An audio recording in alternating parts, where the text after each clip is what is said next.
His success in public speaking came by paying attention to his audience. He easily deciphered students' nonverbal behavior. When a student leaned forward, he was sure the student was listening. The moment the student leaned back, he knew that he needed to change the subject or the style of his lecture. Welcome to Personality Matters. I am Anthony Yan, and today we will be talking about Adam Smith. Adam Smith was born in Kirkcaldy, a small village near Edinburgh. He grew up in a rather well-off family. His father was a customs agent and his mother, a daughter of a substantial landowner. At 14, Smith went to the University of Glasgow. Back then, university was the heart of the Scottish Enlightenment. Smith was strongly influenced by the famous philosophy professor Francis Hutcheson. Even though later Smith came to disagree with many of his views and ideas, Francis Hutcheson played a real role in Smith's education and development. Yeah, it's totally fine to disagree with your teacher. Later, Smith got a scholarship to Oxford where he continued his studies. However, Oxford turned out to be quite a boring place compared to the vibrant and energetic Glasgow. So he spent most of his time teaching himself philosophy. See, even in Oxford you might get bored, though it's not the reason to refuse the scholarship. 2 years after graduating in 1748, Smith started giving lectures on rhetoric at law at Edinburgh University. And that's where Smith discovered and developed his talent for teaching and crafted his public speaking style to keep his audience engaged. So over time, he earned recognition as a lecturer and saw his lectures getting more and more popular, his influence going way beyond Edinburgh University.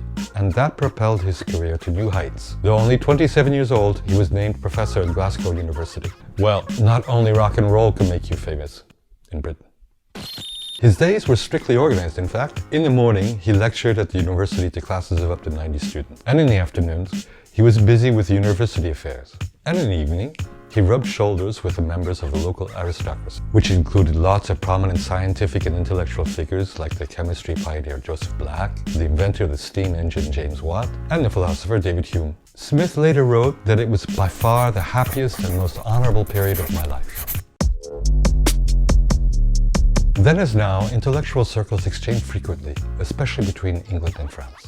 Smith knew well the works of many French intellectuals, like Voltaire and Rousseau, who he visited while traveling in France. He saw how bitterly they criticized French nobility for their excessive extravagance and the government for controlling too strictly the economy. All that laid the basis for Smith's most famous book, The Wealth of Nations. He worked on the book for over 10 years and published it in 1776. And the book represents a treatise on the causes of prosperity and the character of commercial life that is regarded as a central foundation for modern economics. The book provides an insight into how self-interest guides market processes and was aimed more at legislators than merchants. The main economic idea was that a nation's wealth was best calculated by the volume of gold and silver the nation had at its disposal. But Smith suggested something else, that a nation's wealth should be measured by the amount of production and commerce. In other words, gross domestic product, GDP for short. He also studied ideas about labor and division. He assumed that specialization would result in a qualitative increase in productivity. Smith knew a thing or two about wealth. He once said, "Wherever there is great property, there is great inequality. For one very rich man, there must be at least 500 poor." Smith's ideas gained attention just before the Industrial Revolution. Let's go deeper into that. As I said previously, Smith advocated an economic system based on the principle of self-interest. The system was supposed to be guided by an invisible hand that would work towards generating the greatest good for all. Well, an invisible hand is not science fiction. It's a metaphor Smith used to describe the idea that the accumulation of individual interest would lead to a global benefit. More accurately, the invisible hand can be interpreted as a laissez-faire market approach, which implies that the market will find its balance without government intervention or any other kind of intervention messing things up.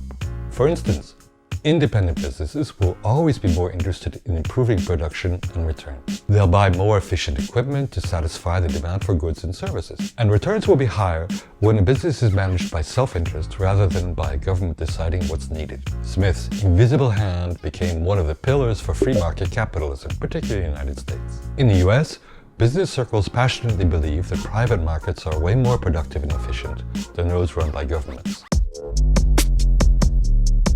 Well, we know that Smith had more than 5 minutes of glory. His work and theories were not only recognized by many foreign thinkers, but also highly appreciated by the British governments, who used his studies to develop their own economic policies. We don't know much about Smith's personal life.